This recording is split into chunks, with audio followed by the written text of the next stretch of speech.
Jadi kalau Anda mulai sekarang pengen sehat, malam jangan makan.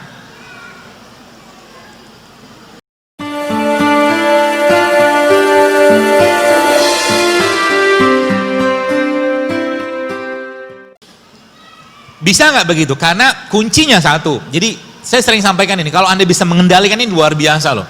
Hunger, lapar is the first element of self-discipline. Lapar itu adalah elemen pertama dalam kedisiplinan diri kita. If you can control hunger, you can control everything else. Kalau Anda bisa ngontrol lapar, maka Anda bisa banyak kontrol yang lain gitu kan. Kata kunci itu, sehingga apa? Baik, kalau sering saya sampaikan, kapan waktu makan terbaik? Waktu makan terbaik, kalau kita nanti bahas bagaimana sains menjelaskan itu dan bagaimana Nabi menjelaskan itu, maka waktu makan terbaik adalah saat matahari terbit dan sebelum matahari tenggelam. Itu waktu makan terbaik. Artinya di situ diberikan kelapangan oleh Allah Subhanahu wa taala untuk kita makan, ya. Wa kulu washrobu wala tusribu, tapi jangan berlebihan kata Allah. Itu konsep awalnya, ya. Jadi kan kita judulnya kan juru sehat setelah Ramadan, setelah Syawal kan gitu kan. Jadi mudah-mudahan tips ini bisa Anda pakai nanti, sehingga Anda tahu ternyata ngobatin penyakit itu gampang banget. Kalau punya penyakit, fix your food. Fix your food, benerin makanannya, nanti penyakitnya bisa hilang. Ya, nah tinggal nanti kita pelajari apa saja yang kita bisa pakai untuk memperbaiki tubuh kita. Baik, jadi makan yang paling baik adalah makan waktu matahari terbit dan sebelum matahari tenggelam.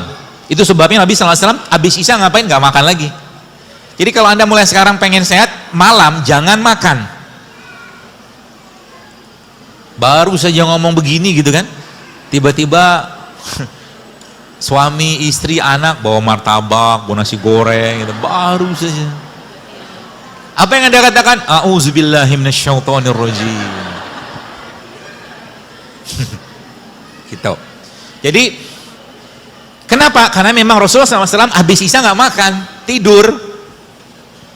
Ya, jadi cara Anda atau cara kita untuk merontokkan lemak sebenarnya paling gampang banyakin tidurnya, tapi banyakin dalam konteks yang positif ya, karena memang secara sains memang orang yang tidur 7-8 jam tubuhnya bisa membakar lemak sendiri. Gitu ya. Makanya waktu pagi, jadi waktu kita tidur itu kan kita ngapain sih? Puasa. Kan nggak makan. Terus paginya ya, paginya kita ngapain? Biasa orang makan kan. Nah, puasa itu saya coba hubungkan dengan berbagai macam disiplin dan ilmu lah gitu kan. Jadi puasa itu kan kalau sarapan itu bahasa Inggrisnya apa sih? Breakfast. Fastnya di break. Kan gitu kan? Artinya apa? Pagi itu buka puasa. Buka puasa kira-kira lebih cocok makan kurma atau bubur ayam?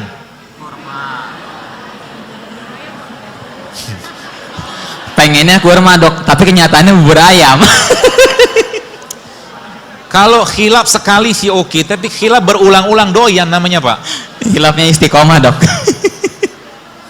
Jadi dari sini kita paham, dan itu nanti mulai masuk, kita mulai paham nanti bagaimana cara ngatur makan. Ya, karena memang kata kuncinya atur makanannya. Ya, dari apa yang Nabi sampaikan dan bagaimana sains menjelaskan tentang itu gitu kan. Jadi secara umum Nabi itu contohnya. Jadi Nabi itu apa? Rasulullah SAW Al-Quran berjalan. Apa yang beliau kerjakan itu Al-Quran semua base-nya. Dan wahyu dari Allah Subhanahu Wa Taala kan gitu. Sehingga nanti kita mencontoh Nabi itu ya apa yang beliau kerjakan dan ada pada Al-Quran, itulah bagian dari, ya mungkin bahasa keren sekarang Tibun Nabawi gitu kan. Tapi bahasa lain saya kan jurusnya Rasulullah. Ya sekarang lagi heboh-heboh banget tuh. Ya, jadi bagaimana kita mengikuti perilaku Nabi mulai dari bangun tidur sampai mau tidur lagi, itulah yang kita kerjakan tiap hari gitu kan.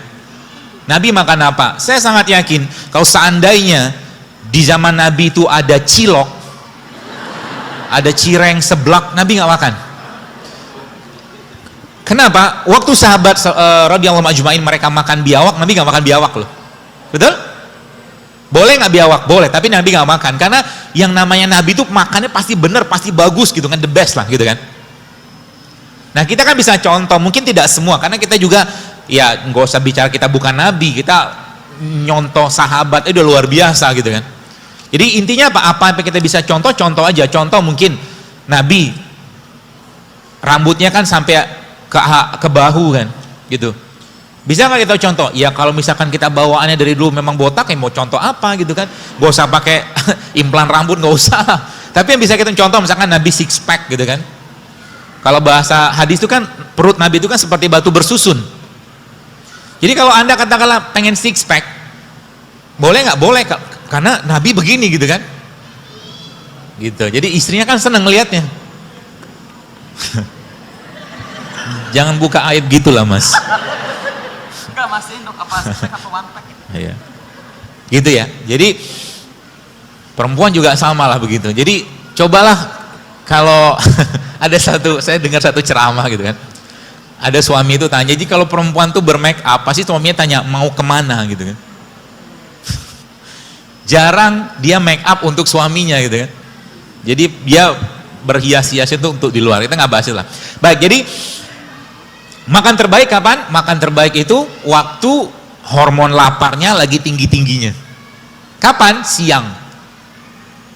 Jadi nanti kalau teman-teman pahami konsep ini, sebenarnya kita tuh nggak usah banyak-banyak makan, tapi lebih banyak lapar daripada makan. Jadi makan sekali sehari cukup untuk memenuhi kebutuhan nutrisi kita. Sehari aja cukup. Ya. Kalau mau. Jadi nanti challenge-nya gimana? Challenge-nya begitu nanti. Ya. Jadi jam 7 sampai jam 8 pagi teman-teman sekalian, saat ini atau di jam ini hormon lapar kita lagi rendah-rendahnya. Hormon lapar ya, namanya grelin. Artinya kalau Anda makan pada jam 7 atau jam 8 bukan merupakan waktu yang tepat untuk makan. Kalau Anda pengen tetap makan, maka makannya sebelum subuh. Islam mengajarkan namanya apa? Sahur. Itu makan yang paling baik, bukan paling baik, itu makan yang terbaik untuk saat itu gitu kan. Apa yang dimakan? Nah ini yang kita perlu pahami. Zaman sekarang banyak orang nggak ngerti apa yang dimakan. Allah Subhanahu wa taala sudah sampaikan dalam surat Abasa, "Falyanzuril insana ila ta'ami anna sababna ma sabba." Jadi Allah katakan, tidakkah kau perhatikan apa yang kalian makan gitu kan tiap hari. Contoh gini, teman-teman pernah berpikir nggak ketika kita makan apa ya, gorengan lah yang paling gampang ya, saya tidak anti gorengan sih ya, tapi saya jarang makan gorengan ya. Di depan gorengan saya tidak akan caci gorengan, tapi saya tidak makan karena adabnya begitu kan. Gorengan nggak ada sekarang, saya ngomong tentang gorengan gitu kan. Jadi jangan bilang oh dokter mencaci makanan, nggak ada makanannya, saya ceritain tentang mereka gitu loh sekarang. Dan kita harus tahu juga. Kenapa harus tahu? Karena memang gini, kita bicara misalkan kita gini, kalau Anda paham ini, maka nanti Anda akan mulai mikir apa yang mau Anda makan. Kenapa? Ketika Anda makan sesuatu, maka pilihannya yang dimakan itu jadi bibit penyakit atau jadi sesuatu yang menyehatkan kita gitu loh. Dan Anda sudah jadi di sini nafsunya bermain. Contoh, Anda disuguhin buah, Anda disuguhi gorengan. Kalau Anda pilih atau kita pilih nafsu yang lebih utama, maka kita akan pilih gorengan, betul? Tapi kalau kita pakai akal kita, pakai iman kita, maka kita akan pilih buah. Gitu. Kalau udah sampai pada begitu, maka apa yang terjadi tiap hari itu kita akan seperti itu, yang dimakan tuh benar terus gitu kan. Kenapa?